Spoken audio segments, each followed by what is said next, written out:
రావు గారు గౌరవనీయులు రాష్ట్ర కాంగ్రెస్ పార్టీ అధ్యక్షుడు ప్రియ మిత్రుడు శాసన మండలి సభ్యుడు మహేష్ గౌడ్ గారు పెద్దలు గౌరవనీయులు మాజీ మంత్రివర్యులు సుదర్శన్ రెడ్డి గారు రాష్ట్ర ప్రభుత్వ సలహాదారు పెద్దలు షబీర్ అలీ గారు పెద్దలు గౌరవనీయులు మాజీ స్పీకర్ శాసన సభ్యులు పోచారం శ్రీనివాస్ రెడ్డి గారు ఎమ్మెల్యే భూపతి రెడ్డి గారు ఎమ్మెల్యే సూర్యనారాయణ గారు ఎమ్మెల్యే రాకేష్ రెడ్డి గారు ఎమ్మెల్సీ అంజిరెడ్డి గారు కార్పొరేషన్ చైర్మన్లు మరి అనిల్ గారు కేశవ వేణు గారు మోహన్ రెడ్డి గారు తాహేర్ గారు గంగాధర్ గారు అదేవిధంగా అన్వేష్ రెడ్డి గారు జిల్లా కలెక్టర్లు అధికారులు నాకు ఎంతో ప్రియమైన రైతు సోదరులు అన్నలు తమ్ముళ్ళు అక్కలు చెల్లెళ్ళు అందరికీ నమస్కారం. ముందుగా తుమ్మల నాగేశ్వరరావు గారిని నేను మనస్ఫూర్తిగా అభినందిస్తున్నా. ఇదొక రైతు చైతన్యం పెంచడానికి రైతుల్లో అవేర్నెస్ పెంచడానికి ఒక అద్భుతమైన కార్యక్రమం. మరి మహబూబ్ నగర్లో చూసిన ఈ ప్రోగ్రాం ముందు ఏర్పాటు చేసినప్పుడు తర్వాత నేను నాగేశ్వరరావు గారిని మా జిల్లాలో ఏర్పాటు చేయమని చెప్పిన కానీ వారు నిజామాబాద్లో ఏర్పాటు చేసింది. మరి నిజంగా కూడా ఇటువంటి కార్యక్రమాలు రాష్ట్రంలో ప్రతి జిల్లాలో ప్రతి నియోజకవర్గంలో జరిగితే రైతుల్లో చైతన్యం పెరుగుతుందని చెప్పి ఒక మంచి కార్యక్రమం అని చెప్పి మనస్ఫూర్తిగా తుమ్మల నాగేశ్వరరావు గారిని వారి అగ్రికల్చర్ డిపార్ట్మెంట్ మొత్తాన్ని అభినందిస్తున్నా. నిజామాబాద్ మిత్రులారా, మరి మీ అందరితో నాకు ఒక 30 ఏళ్ల సంబంధం. ఉమ్మడి ఆంధ్రప్రదేశ్లో హౌసింగ్ అండ్ అర్బన్ డెవలప్మెంట్ మినిస్టర్గా నేను నిజామాబాద్ వచ్చిన, ఆ తర్వాత రాష్ట్ర కాంగ్రెస్ పార్టీ అధ్యక్షునిగా నిజామాబాద్ వచ్చిన, మరి పార్లమెంట్ సభ్యునిగా నిజామాబాద్కి పసుపు బోర్డు ఏర్పాటు చేయాలని మీ పక్షాన పార్లమెంట్లో మాట్లాడింది మీ ఉత్తమన్న. మరి ఇప్పటి వరకు ఆ పసుపు బోర్డు ప్రకటించింది కానీ పని మొదలుపెట్టేదని తెలుస్తుంది. మరి అనేక దశాబ్దాలుగా కాంగ్రెస్ పార్టీలో అందరూ పరిచయం ఉన్న వ్యక్తిని మరి ఈరోజు నిజామాబాద్ రావడం, ప్రత్యేకంగా వ్యవసాయానికి సంబంధించిన కార్యక్రమం రావడం నాకు ఎంతో సంతోషం సంతృప్తి అని చెప్పి నేను మనం చేస్తున్నాను. నేను ముందుగా ఈరోజు మాట్లాడిన నాయకుల విషయాల మీద స్పందిస్తాను. నేను సభాముఖంగా ఒక ప్రకటన చేస్తున్నా. ఎంఎస్పి విషయంలో కానీ బోనస్ విషయంలో కానీ ఈ రోజు వరకు ఉమ్మడి నిజామాబాద్ జిల్లాలో ఎవరికి పెండింగ్ ఉన్నా 2 రోజుల్లో మీకు పైసలు వచ్చే విధంగా నేను చర్యలు తీసుకుంటా అని చెప్పి సభాముఖంగా మనం చేస్తున్నా. ఈ భారతదేశ చరిత్రలో మద్దతు ధరకి కొనుగోలు చేసి 2-3 రోజుల్లో డబ్బులు మీ అకౌంట్లో వచ్చే ప్రభుత్వం నేటి కాంగ్రెస్ ప్రభుత్వం చెప్పి మనం చేస్తున్నా. నేను ఈరోజు వచ్చిన సందర్భంగా ఉమ్మడి నిజామాబాద్ జిల్లాలో ఎంఎస్పి కానీ బోనస్ కానీ ఎక్కడ పెండింగ్ ఉన్నా తప్పనిసరిగా అది క్లియర్ చేయిస్తా అని చెప్పి నేను సభాముఖంగా మనం చేస్తున్నా.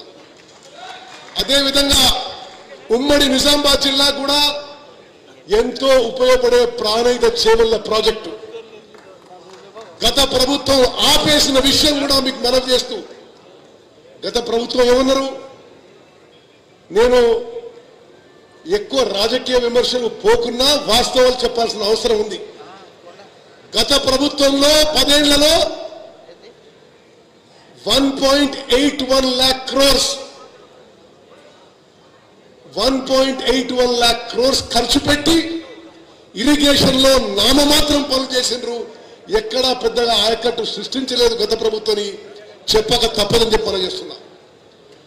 వాళ్ళ రోజు కాళేశ్వరం ప్రాజెక్టు మొదలుపెట్టినప్పుడు మేడిగడ్డ బ్యారేజ్ 100 మీటర్ల హైట్లో కడతామని, తుమ్మడి ఎత్తు దగ్గర యథావిధిగా 148 హైట్లో కడతామని చెప్పి హామీ ఇచ్చి పనులు మొదలుపెట్టిండ్రు.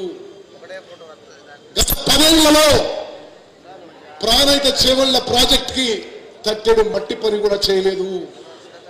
ఉమ్మడి నిజామాబాద్ జిల్లాకి ఎంతో ఉపయోగపడే ప్రాణహిత చేవళ్ల ప్రాజెక్టు 1-2 నెలల్లో పనులు మొదలుపెట్టి మా టైంలో మా టర్మ్లో మేము పూర్తి చేస్తామని చెప్పి సభాముఖంగా నేను మాటిస్తున్నాను.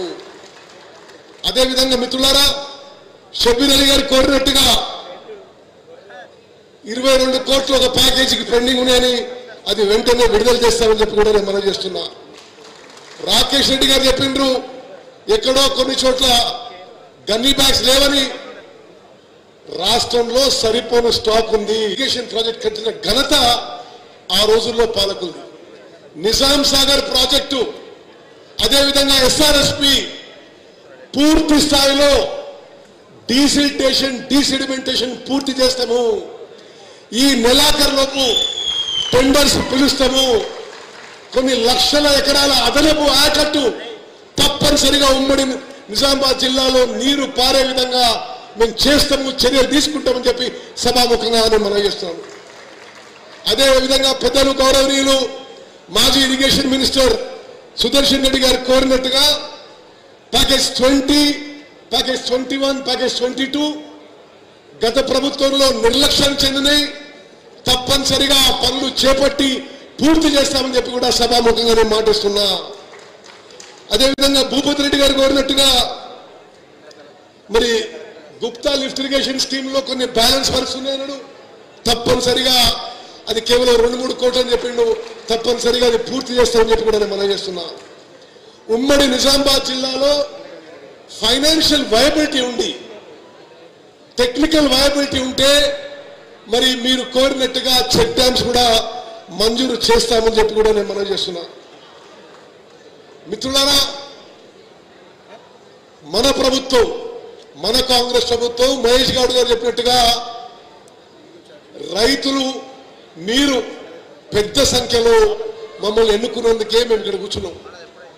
ఏనాడు మర్చిపోవు ఈ ప్రభుత్వం రైతు పక్షపాతంగా వ్యవసాయానికి అన్ని విధాలుగా చర్యలు తీసుకుంటామని చెప్పి నేను మరోమారు మనం చేస్తున్నాం. ఇరిగేషన్ విషయంలో తక్కువ ఖర్చుతో ఎక్కువ ఆయకట్టు సాగులో వచ్చే విధంగా, ఎక్కువ నీరుచ్చే విధంగా మేము నిరంతరం చర్యలు తీసుకుంటాము అని చెప్పి నేను మనం చేస్తున్నాం.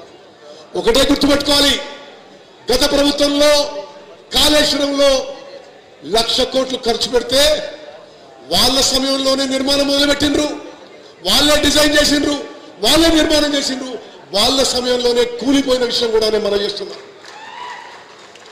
మేడిగడ్డ బ్యారేజ్ కూలిపోయిన తర్వాత, మేడిగడ్డ, సుందిల్లా, అన్నారం బ్యారేజ్లు కూలిపోయిన తర్వాత, నిరుపయోగం చెందిన తర్వాత 1,00,000 కోట్లు మనని, మన పిల్లల్ని, వాళ్ళ పిల్లల్ని తాకట్టు పెట్టి అప్రూవ్స్ ఖర్చు కట్టిన ఈ ప్రాజెక్టు కూలిపోయిన తర్వాతగా మరి వాళ్ళు స్వతంత్ర భారతదేశంలో ఏ రాష్ట్రంలో పండని విధంగా ఈరోజు తెలంగాణలో వానాకాలం యాసంగి పంట కలిపి 281 లక్షల మెట్రిక్ టన్నులు వరి ధాన్యం పండించిన ఘనత న్యూయందరిది మన కాంగ్రెస్ ప్రభుత్వం అని చెప్పి నేను మనం చేస్తున్నా.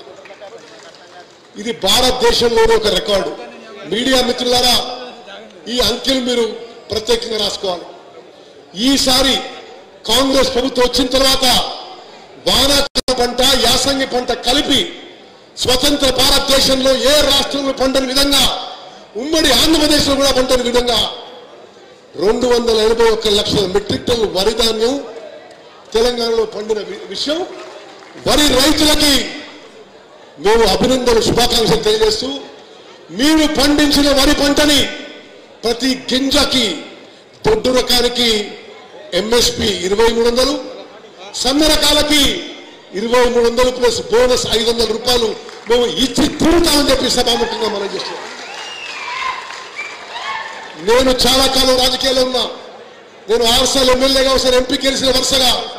కానీ ఇప్పుడు మనం ప్రభుత్వం పండిస్తున్న ధాన్యం చాలా సిస్టమాటిక్ గా, పకడ్బందీగా, సమర్థవంతంగా మనం చేస్తున్న కొనుగోలు ప్రక్రియ గతంలో ఏ ప్రభుత్వం చేయాలని చెప్పి మనం చేస్తున్నా. రాష్ట్రంలో పండించిన వరి ధాన్యం చివరి రైతు, చివరి గింజ కొనే వరకు, ప్రొక్యూర్మెంట్ చేసే వరకు మన ప్రభుత్వం కట్టుబడిందని చెప్పి మనం చేస్తున్నాం.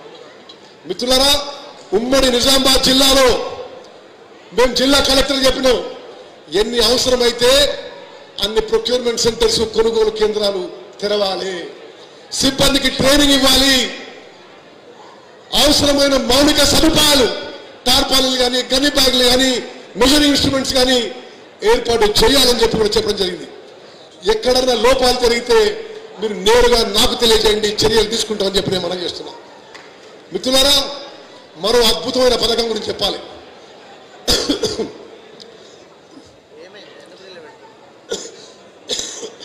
వానాకాలం పంటలు పండిన సన్న రకాలకి మన ప్రభుత్వం 500 రూపాయలు బోనస్ ఇచ్చి ఆ వడ్లని మిల్లింగ్ చేయించి భారతదేశంలోనే మొదటిసారి, ఇది జాగ్రత్త వినాలి మీరు, భారతదేశంలోనే మొదటిసారి నిరుపేదలకి, లోవర్ మిడిల్ క్లాస్ కి సన్న రకం బియ్యం, మంచి క్వాలిటీ సన్న రకం బియ్యం ఇచ్చే ప్రభుత్వం మన కాంగ్రెస్ ప్రభుత్వం చెప్పింది మనం చేస్తున్నాం. ఈ భారతదేశంలో 29 రాష్ట్రాల్లో ఎక్కడ కూడా మంచి క్వాలిటీ సన్న రకం బియ్యం ఇవ్వడం లేదని చెప్పడే మనం చేస్తున్నాం. గతంలో ఏం జరిగేది, సంవత్సరానికి ఈ దొడ్డు రకం బియ్యం ఇస్తూ కోర్స్ గ్రెయిన్స్ ఇస్తూ 10,665 కోట్లు ప్రభుత్వాలు ఖర్చు పెట్టింది. కానీ దురదృష్టవశాత్తు ఆనాడు రాష్ట్రంలో 2,81,00,000 మందికి ప్రతి ఒక్కరికి దొడ్డు రకం బియ్యం 6 కిలోలు బియ్యం ఉచితంగా ఇచ్చింది. కానీ మీ అందరికీ తెలుసు, రాష్ట్రంలో వచ్చే బియ్యం, గతంలో వచ్చే దొడ్డు బియ్యం 70 నుంచి 80% జనం తినకపోయేవారు. లబ్ధిదారులు అమ్ముకోవడమో, రేషన్ డీలర్ అమ్ముకోవడమో అక్రమ వ్యాపారాలకి, దందాలకు దోహదపడే విధంగా సిస్టమ్ ఉండేది. రీసైక్లింగ్ జరిగేది, కోళ్ల ఫారాలకు అమ్ముకునేది, బీర్ కంపెనీలకు అమ్ముకునేది. రకరకాలుగా జరిగిన ఆ వ్యవస్థని ఫుల్ స్టాప్ పెట్టి మన ప్రభుత్వం, మన కాంగ్రెస్ ప్రభుత్వం, రేవంత్ రెడ్డి గారు, పట్టు విక్రమార్క నాయకత్వంలో మన కాంగ్రెస్ ప్రభుత్వం ఒక చారిత్రాత్మక మార్పు తీసుకొచ్చినాము, ఒక విప్లవాత్మక మార్పు తీసుకొచ్చినాము. భారతదేశంలో ఏ రాష్ట్రంలో లేని విధంగా 84% జనాభాకి కడుపు నిండా అన్నం పెట్టే కార్యక్రమం, సన్న రకం బియ్యం 3,10,00,000 మందికి మరి మన ప్రభుత్వం ఏర్పాటు చేస్తున్న విషయం మీరు అందరూ తెలుస్తుంది. ఎక్కడ లేని విధంగా ఈ భారతదేశంలో ఎక్కడ లేని వ్యవస్థ. మరి ఈ సన్న బియ్యం పంపిణీ వ్యవస్థ ఎంత ఖర్చైనా సరే మన ప్రభుత్వం తెలంగాణ రాష్ట్రంలో మరి 84% జనాభాకి 3,10,00,000 మందికి కడుపు నిండా అన్నం పెట్టే కార్యక్రమం చేస్తున్నది మీరు గమనించాలి. అది ప్రజల్లోకి తీసుకుపోవాలని చెప్పి మీ అందరికీ నేను చేతులెత్తి నమస్కరించి విజ్ఞప్తి చేస్తున్నాను. మరి చివరిగా మిత్రులారా, ఉమ్మడి నిజామాబాద్ జిల్లా గొప్ప జిల్లా, అద్భుత చరిత్ర జిల్లా. ఇక్కడ రైతులు చైతన్యవంతులు, రాజకీయం కూడా అన్ని విధాలుగా చైతన్యం ఉన్న జిల్లా. ఈ జిల్లా నుంచి గొప్ప గొప్ప వాళ్ళు ఈ రాష్ట్రాన్ని ఏలిండ్రు. మరి ఈ జిల్లాలకు రావడం, మీ అందరితో కొంత సమయం గడపడం నాకు ఎంతో సంతోషం, సంతృప్తి చేస్తూ, ఇరిగేషన్ విషయంలో, కొనుగోలు విషయంలో, రేషన్ విషయంలో మరి ఉమ్మడి నిజామాబాద్ జిల్లాలో ఈరోజు మీ ప్రజాప్రతినిధులు మాట్లాడిన విషయాలన్నీ జాగ్రత్తగా గమనించినాం, నోట్ చేసుకున్నాం. తూచా తప్పకుండా మేము ఇచ్చిన మాట నెరవేరుస్తామని చెప్పి మాట ఇస్తూ ముగిస్తున్నాను. జై హింద్, ధన్యవాదాలు.